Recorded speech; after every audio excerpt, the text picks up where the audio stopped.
사회행동의 전략과 전술입니다. 자, 1절이 전략이고 2절이 전술이거든요. 그래서 전략과 전술을 나누어서 이야기하는데, 자, 이 전략에 해당되는 것들을 보면 첫 번째가 힘을 가지기 위한 전략입니다. 힘 가지기 위한 전략.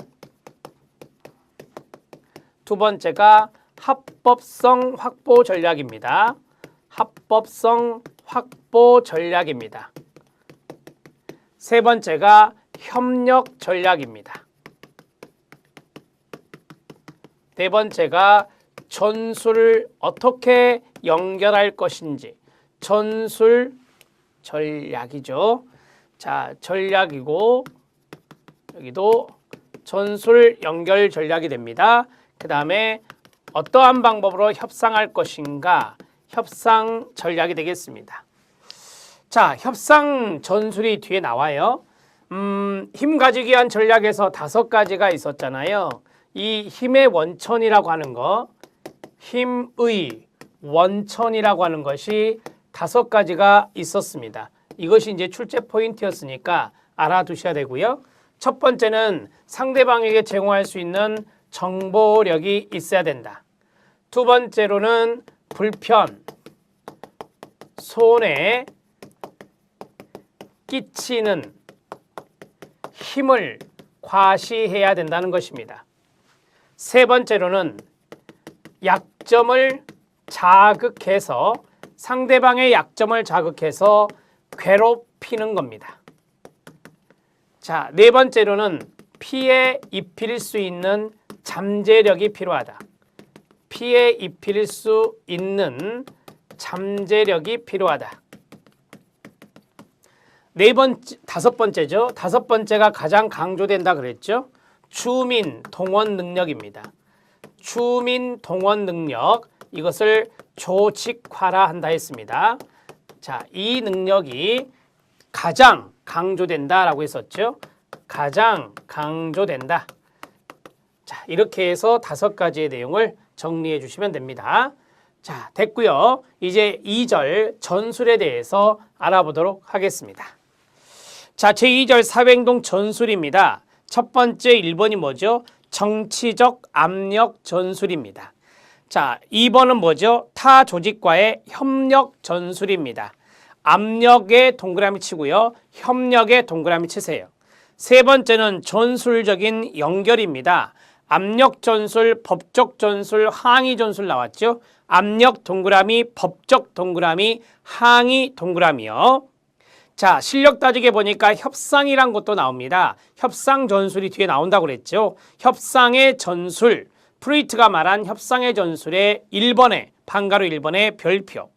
그 다음에 4번 법적 행동 전술, 4글자로 법적 전술이라 하는 겁니다. 이건 법대로 하는 거고요. 사회적 대결이 있죠. 사회적 대결에다가 시위라고 쓰면 됩니다. 우리가 보통 시위한다 하잖아요. 그것을 우리가 사회적 대결이라 합니다. 자, 그래서 법적 전술에 장점이 있고 사회적 대결에 문제점이 나와 있습니다. 그리고 밑에는 이제 정리 부분이에요. 자, 그러면 전술적인 부분들이 쭉 나와 있는데, 자, 전술입니다. 전술적인 부분들을 큰 틀에서 좀 이렇게 세팅을 하면 첫 번째가 정치적 압력 전술입니다. 정치적 압력 전술, 4글자로 압력 전술이라 합니다. 자, 여기서 가장 기본적으로 아셔야 될 것이 있어요. 정치적 압력 전술은 대상이 누구냐? 정부를 대상으로 한다라고 해요. 정부를 대상으로 한다라고 합니다. 자, 그 다음에 두 번째는 이렇게 쓸게요. 자, 두 번째를 밑에다 쓰겠습니다. 2번이요. 정치적 압력 전술 다음에 우리가 이제 그 항의 전술이란 게 있었어요. 항의 전술. 항의 전술이라고 하는 것은 대상이 누군지 아십니까? 모든 대상입니다. 정부를 대상으로 할 수도 있고 민간 기업체를 대상으로 할 수도 있고 항의 전술을 할 수 있다. 그래서 모든 대상입니다. 이렇게 정리하시면 되고요. 자, 그 다음에 세 번째 세 번째는 법적 전술이 있습니다.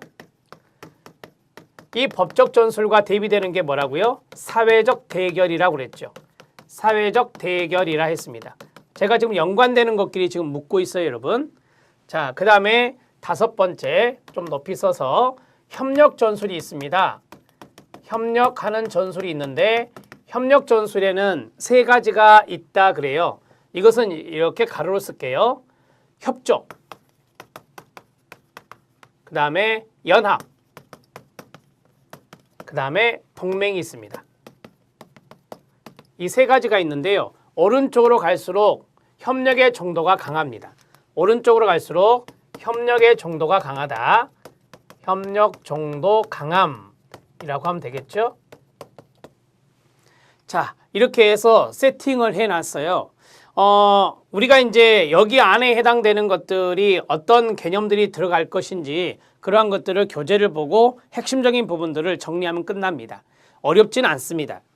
자, 정치적 압력 전술 보세요. 정치적 압력의 개념과 필요성. 정치적 압력은 정부의 동그라미 변화 요구에 대해서 비교적 개방적이며 주민 참여에 대해 비교적 공평한 기회를 보장한다는 전제에서 출발하죠. 정부가 여기에 대해서 어느 정도 좀 받아들이려고 하는 것이 있어야 된다라고 하는 거예요. 그래야 정부를 대상으로 정치적 압력이 통할 수 있겠죠. 정치적 압력과 정책 과정입니다. 정부의 정책 과정 형성과 연관성이 있는데요. 참고, 이슈를 논의 대상으로 삼는 단계, 해결 대안을 설계하는 단계, 법안의 통과를 추진하는 단계, 실천하도록 영향력을 행사하는 단계. 자, 이러한 단계가 바로 이제 정치적 압력이 들어갔고 이게 정책의 대안이 나오게 되는 것이죠. 자, 첫 번째 이슈의 동그라미 치고요. 두 번째 대안의 동그라미 치고요. 세 번째 법안 통과의 밑줄 치고요.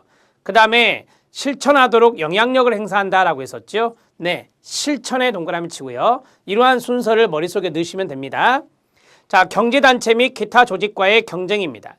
경제단체들은 막강한 경제력을 토대로 해서 자기들의 이익에 도움이 된다고 판단될 때는 끊어요. 정치인들과 정부기관에 대해서 로비를 하죠. 많이 로비를 한다거나 다양한 압력을 가할 수가 있어요.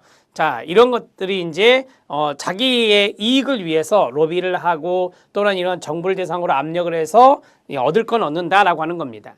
정치적 압력 전술에 대한 기술입니다. 스킬을 말하는 거예요. 효과적인 압력을 가하기 위한 네 가지 영역의 기술이 있습니다. 첫 번째, 어디에 압력을 가할 것이냐? 적재적소를 말하는 거예요. 그 다음에 어떻게 동그라미요. 1번은 어디에였고 2번은 어떻게입니다.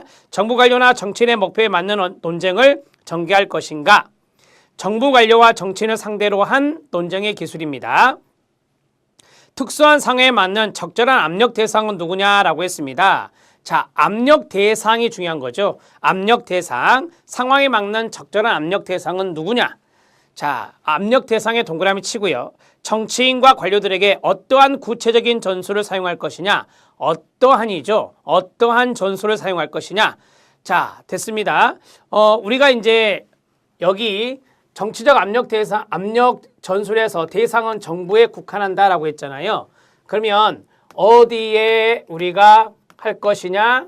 그 다음에 두 번째, 어떻게 할 것이냐? 압력을 어떻게 할 것이냐? 그 다음, 압력의 대상은 누구냐?